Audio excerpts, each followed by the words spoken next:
So hello everyone, I hope आप सभी अच्छे होंगे और आप सबका अक्टूबर का महीना बहुत ही बढ़िया गया होगा, बहुत ही प्रोडक्टिव गया होगा। अब जैसा कि हम जानते हैं, हमारी आंखों के सामने देखते देखते देखते देखते पहले जनवरी गया, फिर फरवरी गया, फिर मार्च गया, फिर अप्रैल गया, फिर मई चला गया, फिर जून चला गया, फिर अगस्त चला गया, फिर सितंबर भी चला गया, फिर अक्टूबर भी चला गया फेस्टिवल्स में। देखते देखते 2025 के हमारी आंखों के सामने से 10 महीने निकल गए हैं। 10 महीने मतलब it's a very long time. अब कितने दिन रह गए हमारे 2025 में? केवल 61 दिन भाई। 61 दिन के बाद नया साल आ जाएगा, 2026 आने वाला है।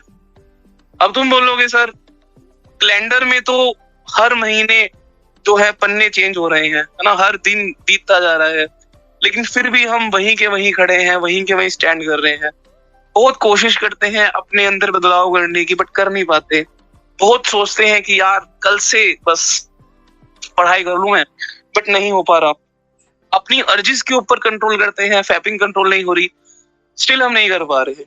There are so many problems in the life, we are like thinking की जिंदगी जो है एकदम उलझ सी गई है ना।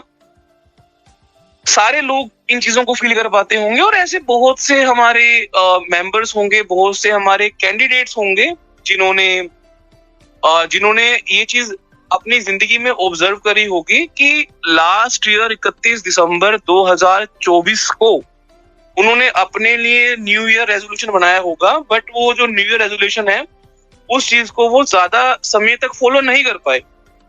उन्होंने सोचा कि यार हम इस चीज को फॉलो करेंगे, इस चीज को हम लंबा लेके जाएंगे, पर जितने भी हमारे रेजोल्यूशंस होते हैं हम बहुत जल्दी ब्रेक कर देते हैं, क्योंकि वहां पे एक चीज की बहुत बहुत कमी होती है। वो तुम बोलोगे क्या होती है? That is follow up and accountability. बिना फॉलो अप के अकाउंटेबिलिटी की you can not tackle the things, as simple as that भाई। बिना उसके नहीं हो पाएगा, क्योंकि you are working on productivity ना, तो you have to be accountable. Simple सी बात है भाई, इसका तो कोई रॉकेट साइंस नहीं है ना। सही बोल रहा हूँ मैं?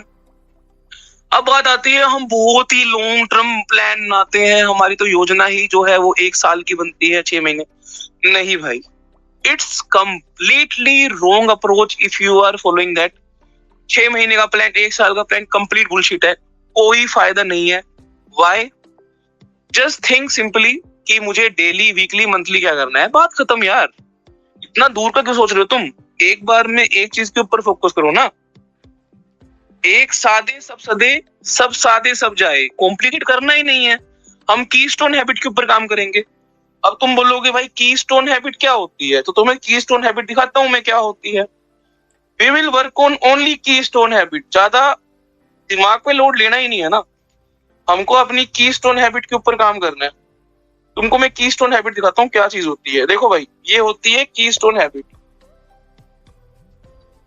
देखो, हैबिट स्ट्रक्चर के अंदर एक इंसान ने कीस्टोन हैबिट के ऊपर काम किया और उस कीस्टोन हैबिट के ऊपर काम करने से उस इंसान के अंदर रिपल इफेक्ट क्रिएट होना शुरू हो गया।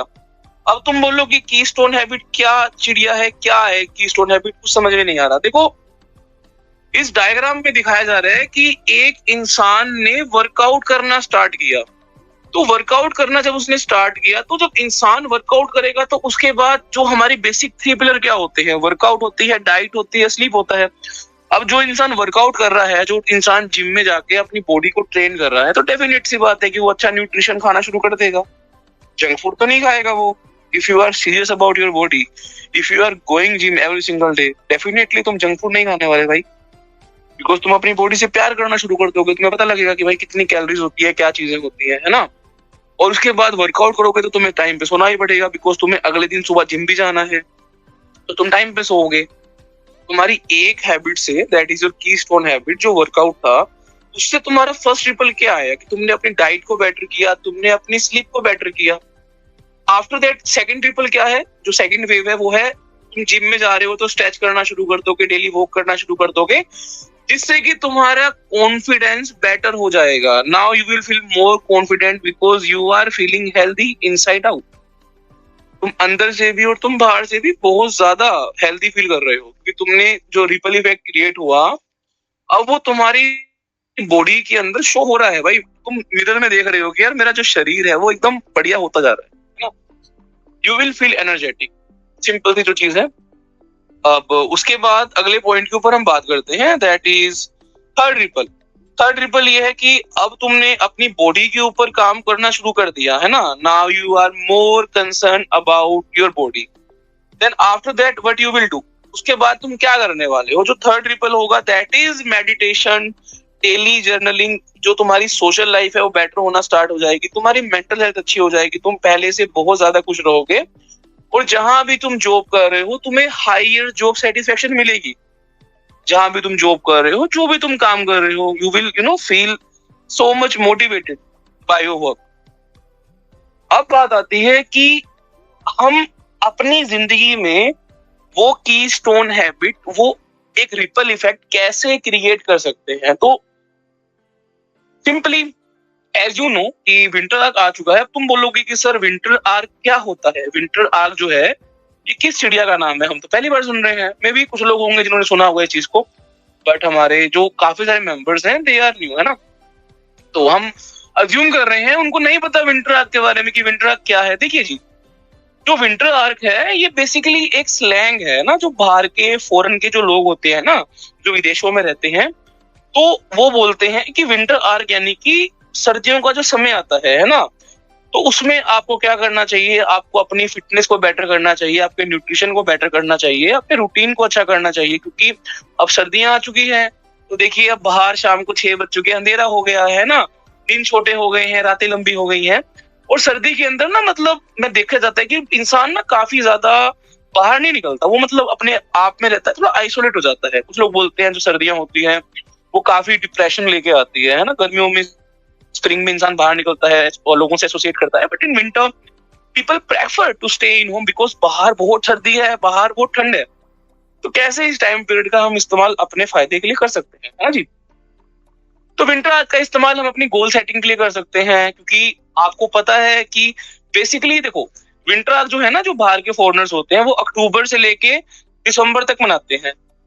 आप बोलोगे कि सर लास्ट मंथ फिर आपने विंटर क्यों नहीं किया, क्योंकि अक्टूबर में इंडिया में ठंड नहीं होती है ना, अभी भी हमारे पंखे वगैरह चल रहे हैं। हो सकता है कुछ स्टेट्स के अंदर ठंड हो गई हो, बट इन नॉर्थ इंडिया अभी फैन चल रहा है, तो अक्टूबर में सर्दी नहीं है। इवन दो अक्टूबर खत्म हो चुका है, सुबह की और शाम की हल्की फुल्की होती है, बट दिन में नहीं होती, पंखा अभी भी चल रहा है। बट द थॉट इज, मेरे को लगा कि यार अक्टूबर में दिवाली है जो हमारा सबसे बड़ा फेस्टिवल है, तो दिवाली पे it's very difficult to follow the discipline, because जो एनवायरमेंट है, जो रूटीन जो है वो सपोर्टिव नहीं होता।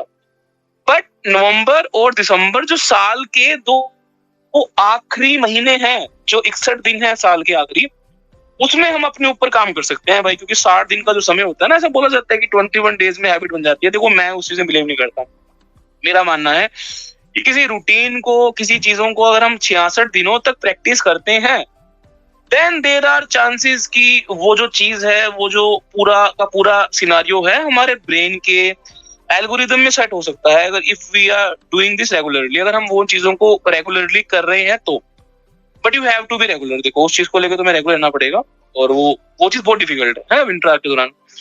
तो अब थीम ये है कि अब हम क्या कर सकते हैं। तो एज यू नो मैं तो हमेशा डेली, वीकली, जो मंथली अप्रोच है उसी को फॉलो करता हूँ। मैं नहीं इस चीज में बिलीव करता कि अगले 3 महीने में क्या होगा, 6 महीने में क्या होगा। No, I only focus on next month only ना, नवंबर ओनली, कि वो डेली, वीकली, मंथली। मेरे को तो फिलहाल नवंबर के 30 दिन दिख रहे हैं कि इन 30 दिनों में मुझे क्या करना है भाई। अब मैंने तुमसे आते ही एक क्वेश्चन पूछा कि यार तुमने अक्टूबर में क्या किया, तुम्हारे अक्टूबर की रिफ्लेक्शन क्या है। तो किसी इंसान ने माइक वगैरह नहीं खोला ना, किसी इंसान ने मुझे नहीं बताया कि उनका अक्टूबर का रिफ्लेक्शन क्या था, अक्टूबर में उन्होंने कितना काम किया अपने ऊपर, उनका डीप फोकस और कितना था, मतलब पूरे अक्टूबर की उनकी क्या रिपोर्ट है। They don't have idea, because I don't know उन्होंने इस चीज को ट्रैक किया या नहीं किया, मुझे नहीं पता ना। इट्स वेरी डिफिकल्ट कि जो इंसान है वो ट्रैक कर रहा है कि नहीं कर रहा, I don't know, even though they also no. तो बात ही आती है कि अब हम क्या कर सकते हैं, क्योंकि हमें तो अब पता चला है ना इस चीज के बारे में। अक्टूबर तो पूरा निकल गया, अब नवंबर है। तो देखिए कल से हमारा जो है ब्रेन रिवायर का विंटर आर्क प्रोग्राम स्टार्ट हो रहा है, जो पूरा का पूरा ही इस चीज के ऊपर फोकस करेगा कि एक इंसान अपने अंदर कैसे सेल्फ डिसिप्लिन क्रिएट कर सकता है। सेल्फ डिसिप्लिन और कंसिस्टेंसी। अब